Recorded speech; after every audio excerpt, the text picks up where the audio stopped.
الحمد لله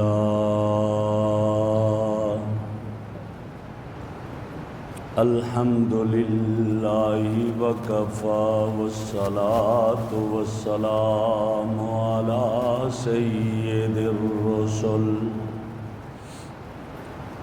والصلاة والسلام على سيد الرسل وخاتم الأنبياء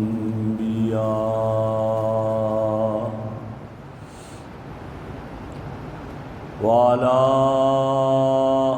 آله وأصحابه وأهل بيته أجمعين. أما بعد فأعوذ بالله من الشيطان الرجيم. بسم الله الرحمن الرحيم.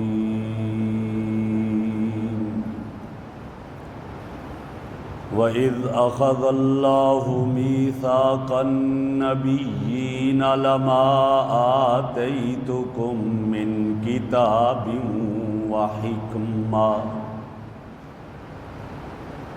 ثُمَّ جَاءَكُمْ رَسُولٌ مُصَدِّقٌ لِّمَا مَعَكُمْ لَتُؤْمِنُنَّ بِهِ وَلَتَنصُرُنَّهُ. وقال رسول الله صلى الله عليه وسلم: أنا سيد ولد آدم يوم القيامة ولا فخر.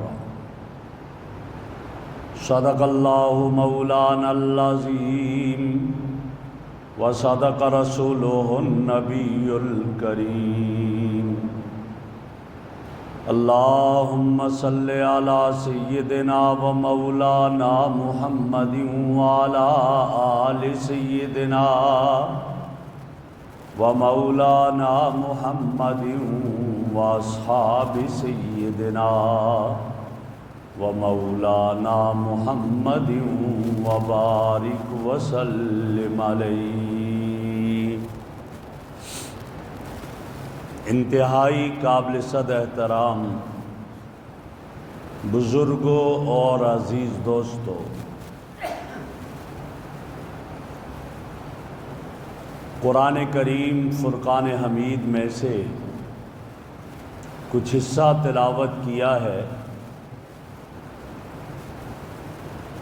جس میں میرے اور آپ کے آقا امام الانبیاء حضرت محمد الرسول اللہ صلی اللہ علیہ وسلم کی شان کو بیان کیا.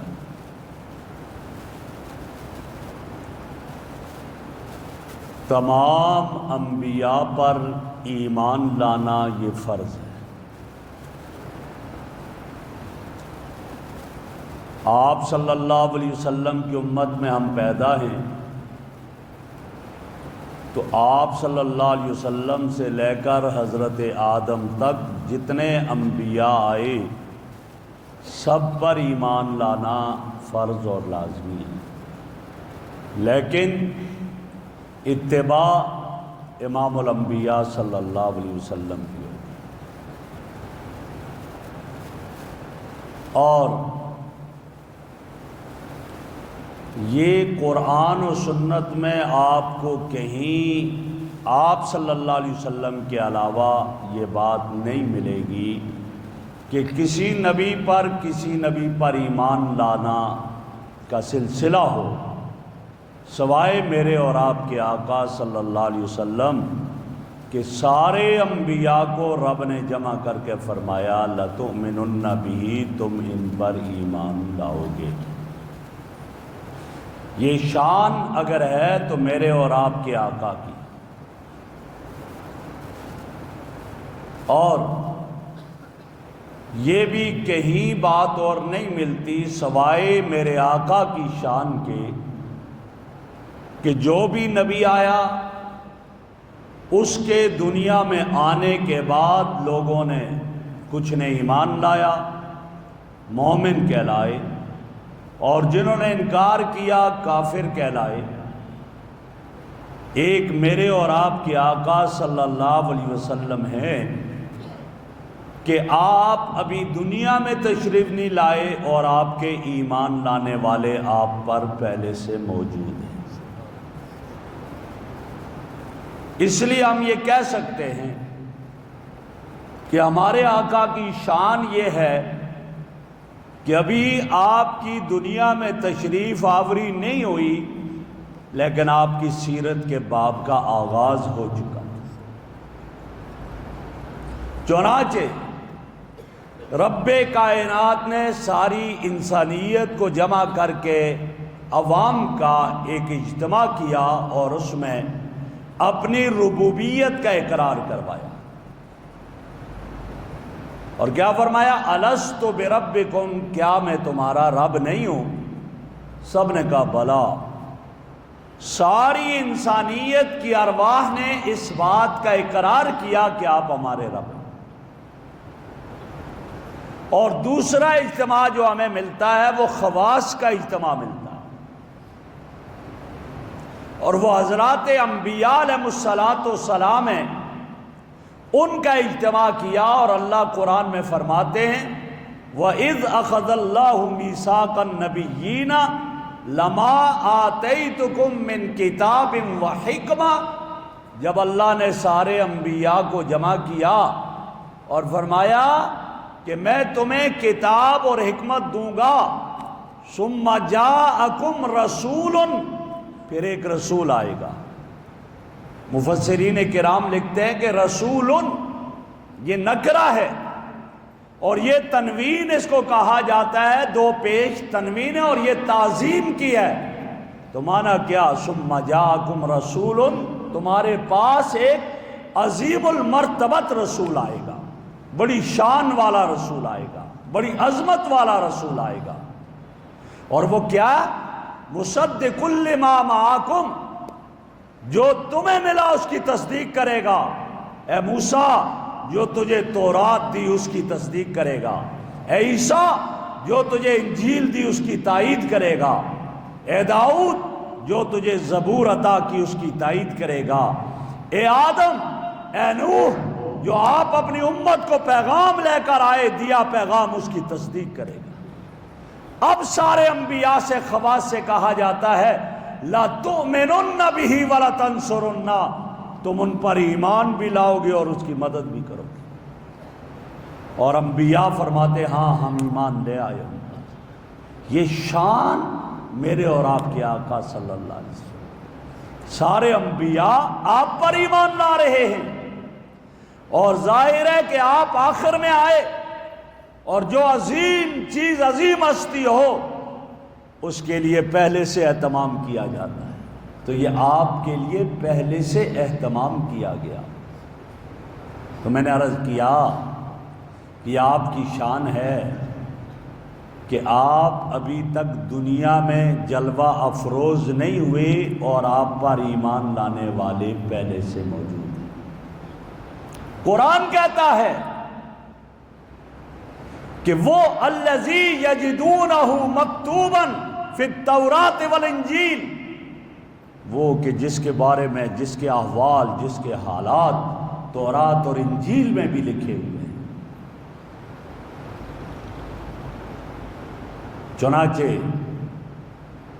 یہ آپ اس میں ایسے ہیں کہ کوئی آپ کا ثانی اور ساجی نہیں۔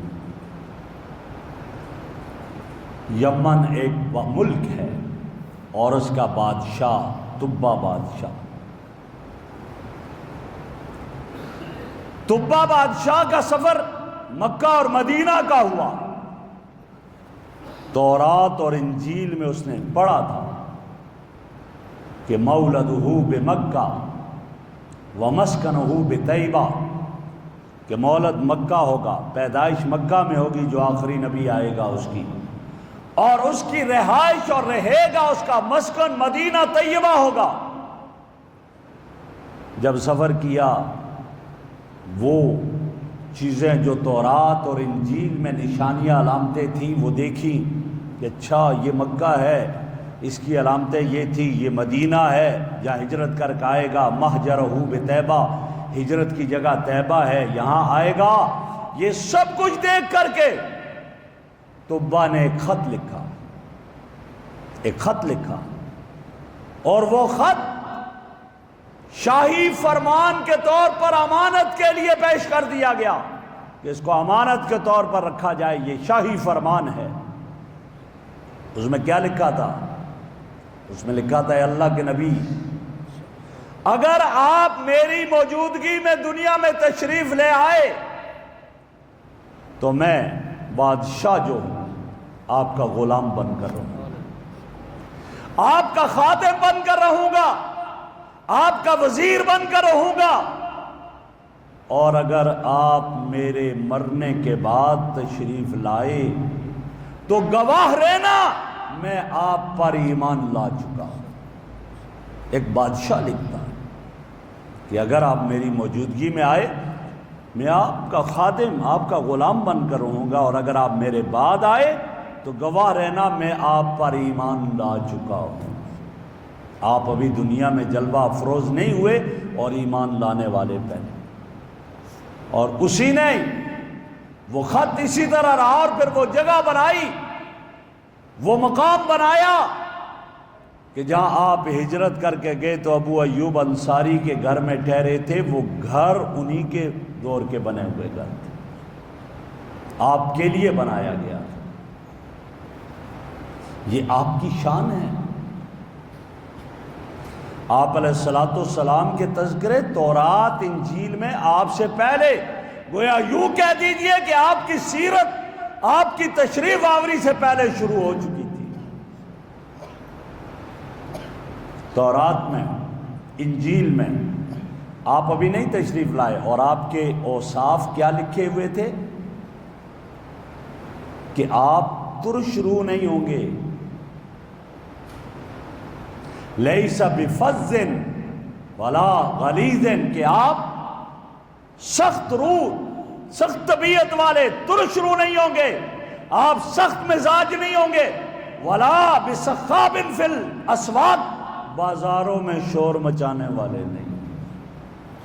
یہ آپ کے اوصاف آپ کے آنے سے پہلے لکھے گئے تھے تورات اور انجیل میں۔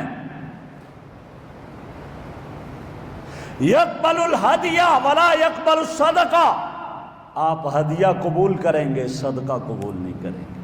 یہ آپ کے اوصاف لکھے ہیں۔ بین کتفیہ علامت، آپ کی دونوں کندھوں کے درمیان ایک نشانی ہوگی جو آپ کی ختم نبوت کی علامت ہوگی۔ آپ ابھی نہیں تشریف لائے اور پہلے لکھا جا چکا۔ یہ آپ کے سارے اوصاف پہلے تورات اور انجیل میں اور پہلے صحیفوں میں آ چکے ہیں۔ یہاں تک کہ آپ صلی اللہ علیہ وسلم کے صحابی حضرت جبیر ابن مطعم رضی اللہ تعالیٰ عنہ فرماتے ہیں کہ ہم لوگ گئے شاہ مقوقس، شہنشاہ اسکندریہ، ان کے ہاں گئے اور ہم نے آپ کے تذکرے وہاں پائے ان کے سامنے۔ کیوں؟ پہلے آپ کے تذکرے ہو چکے تھے۔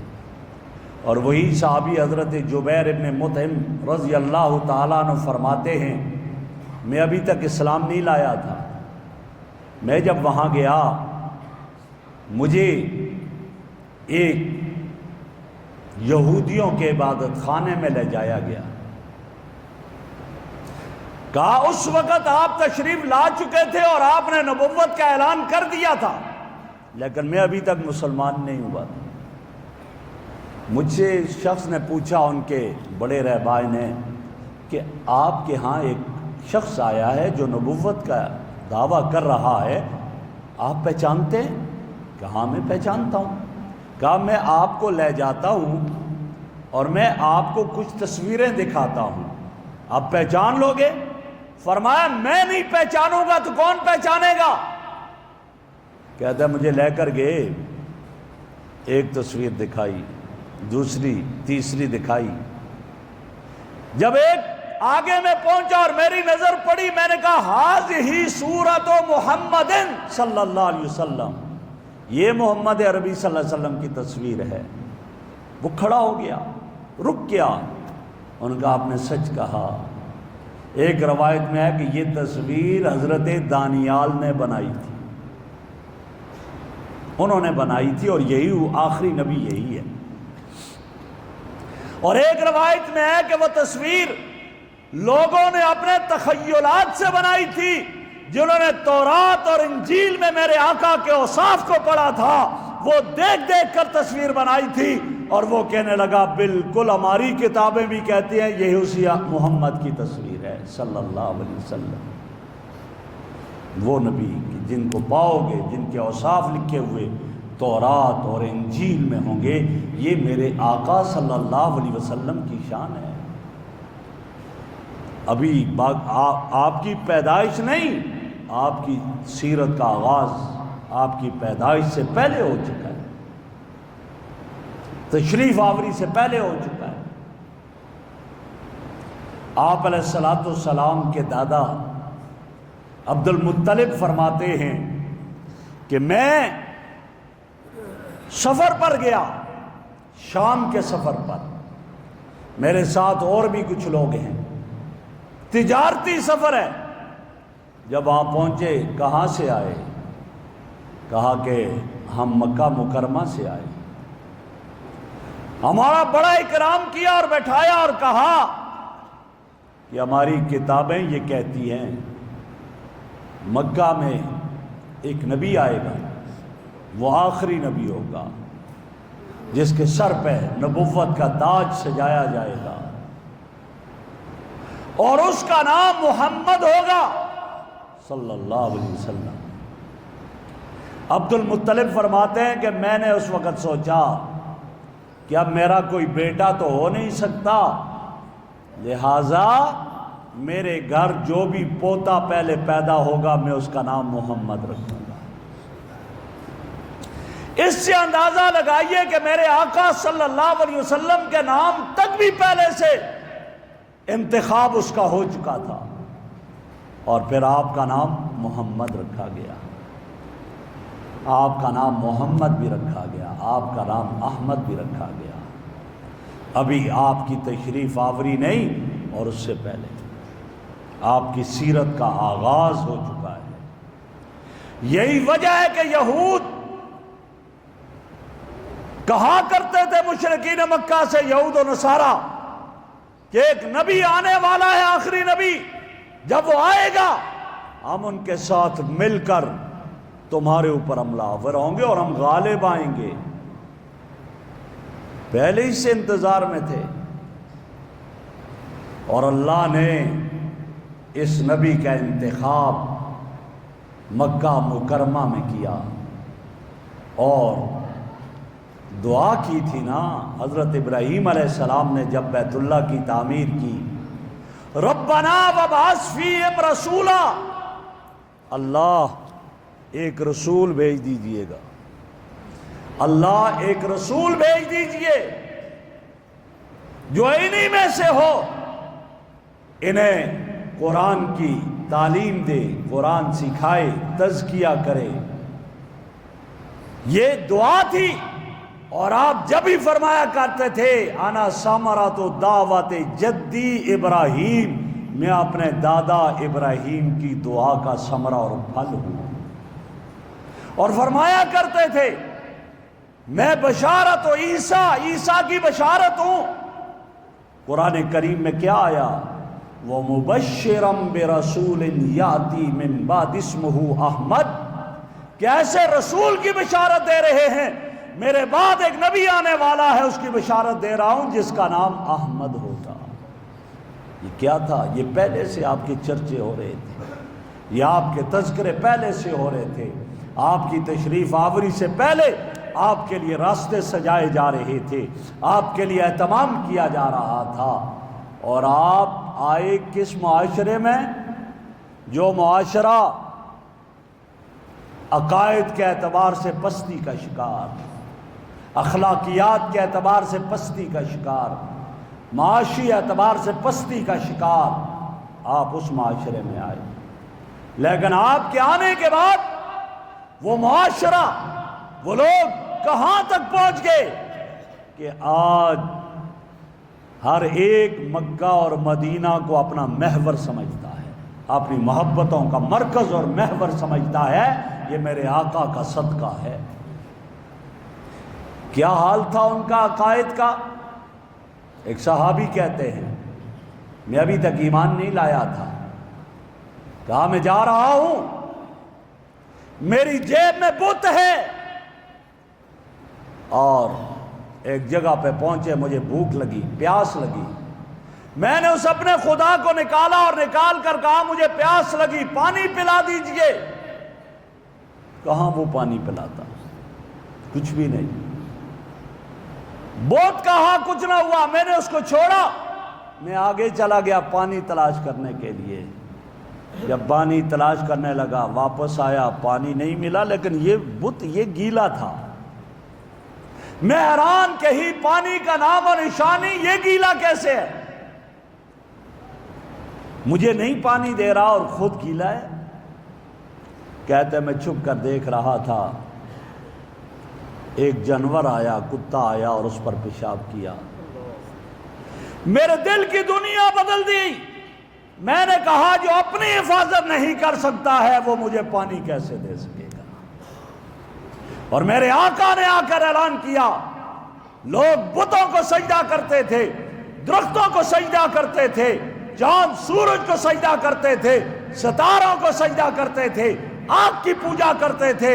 آپ آئے اور اعلان فرما دیا، لا تسجدوا للشمس ولا للقمر، نہ چاند کو سجدہ کرو، نہ سورج کو سجدہ کرو، سجدہ اس ذات کو کرو جس نے ان کو بنایا ہے، اس ذات کو سجدہ کرو۔ وعظمتوں والے پیغمبر آئے، لوگوں کے عقائد درست ہوئے۔ وہ جو کل تک بتوں کو حاجت روا، مشکل کشا سمجھا کرتے تھے، بتوں کی پوجا کیا کرتے تھے، آج وہ ایک رب کو حاجت روا اور مشکل کشا سمجھنے لگے اور ایک رب کی عبادت کرنے لگے۔